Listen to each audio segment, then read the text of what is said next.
Hello and welcome to the study roof. इस channel के माध्यम से आपको वेरियस एग्जाम्स जैसे SSC, railway, bank, UPSC, UPPSC तथा अन्य स्टेट पीसीएस एग्जाम्स की तैयारी कराई जाएगी और हर रोज एक करंट अफेयर टॉपिक्स का डिटेल डिस्कशन किया जाएगा।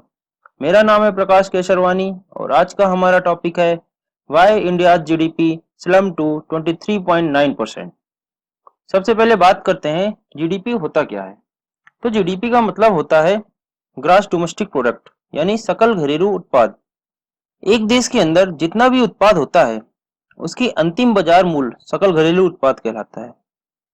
इसको अगर सिंपल भाषा में समझते हैं तो जैसे एक किसान ने गेहूं उत्पादित किया और मान लेते हैं 20 रुपए में उसने एक बेकरी वाले को बेच दिया और बेकरी वाले ने उसे ब्रेड बनाकर उस ब्रेड को 50 रुपए में बेच दिया।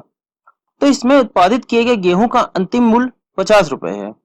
एक उत्पाद के लिए उसका अंतिम मूल्य लिया जाता है और पूरे देश में एक साल में उत्पादित उत्पाद के अंतिम मूल्य को ही सकल घरेलू उत्पाद कहा जाता है। भारत की जीडीपी 2.7 ट्रिलियन यूएस डॉलर है। पीपीपी यानी परचेजिंग पावर पैरिटी के आधार पर इंडिया वर्ल्ड की जीडीपी में तीसरे स्थान पर आता है। वहीं नॉमिनल जीडीपी में इंडिया का स्थान 5वां है। अब बात करते हैं जीडीपी ग्रोथ रेट की। जैसा कि हमने देखा कि इंडिया की जीडीपी इस क्वार्टर में 23.9% स्लम्ड हुई।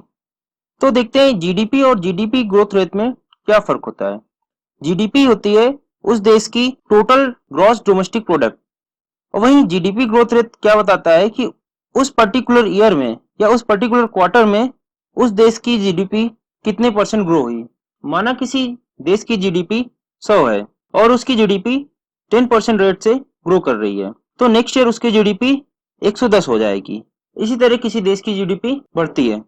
अब बात करते हैं पिछले कुछ समय से हो रहे जीडीपी ग्रोथ रेट में कमी के बारे में। पिछले कुछ सालों से हम देख रहे हैं कि ग्लोबल इकोनॉमी में स्लो डाउन है और इसकी वजह से इंडिया की ग्रोथ भी काफी स्लो हो रही है। देखा जा रहा था मेनली जो अर्थशास्त्री थे उनमें से कुछ डिमांड साइड में कमी बता रहे थे और कुछ लोग सप्लाई साइड में कमी बता रहे थे। ओवरऑल अगर देखा जाए तो कोरोना पीरियड से पहले जो स्लो डाउन चल रहा था वो साइक्लिक था। जैसे 2002-3 के इकोनॉमिक बूम के बाद 2008-9 में क्राइसिस आया और उसके बाद हम देखें 21वीं सदी के दूसरे दशक में भारत की जीडीपी 9% की ग्रोथ पर ग्रो कर रही थी। उसके बाद 2016 में यह लगभग औसतन 8% के करीब रही।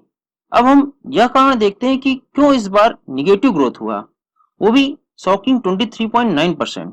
तो देखिए नवंबर 2016 में डिमोनेटाइजेशन अनाउंस हुआ और इसकी वजह से इकोनॉमी में स्लो डाउन हुआ और हमारी इकोनॉमी रिवाइव कर ही पाती इससे पहले ही 2017 में जीएसटी को इम्प्लीमेंट कर दिया गया, जिसकी वजह से इकोनॉमी में कुछ समय के लिए इनस्टेबिलिटी आ गई क्योंकि टैक्स रिजीम में बदलाव किए गए।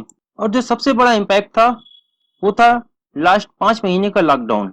इस दौरान लगभग सारी चीजें बंद थी, जैसे उत्पाद, स्कूल, कॉलेज, मैन्युफैक्चरिंग यूनिट आदि सारे बंद थे। पूरे वर्ल्ड में लॉकडाउन था जिसकी वजह से सारी सप्लाई चेन डिसरप्ट हो गई और लगभग सारी कंट्रीज की जीडीपी ग्रोथ निगेटिव रही। और यही सबसे बड़ी वजह है कि इंडिया की GDP 23.9% negative growth rate I और यही कारण है कि फर्स्ट क्वार्टर में इंडिया की जीडीपी 23.9% निगेटिव ग्रोथ आई। आपकी क्या राय है इस मुद्दे पर कमेंट सेक्शन में जरूर बताएं। वीडियो अच्छा लगे तो दोस्तों के साथ शेयर करें और इसी तरह के टॉपिक की जानकारी के लिए चैनल को सब्सक्राइब करें। Thank you very much for listening. Stay home and take care.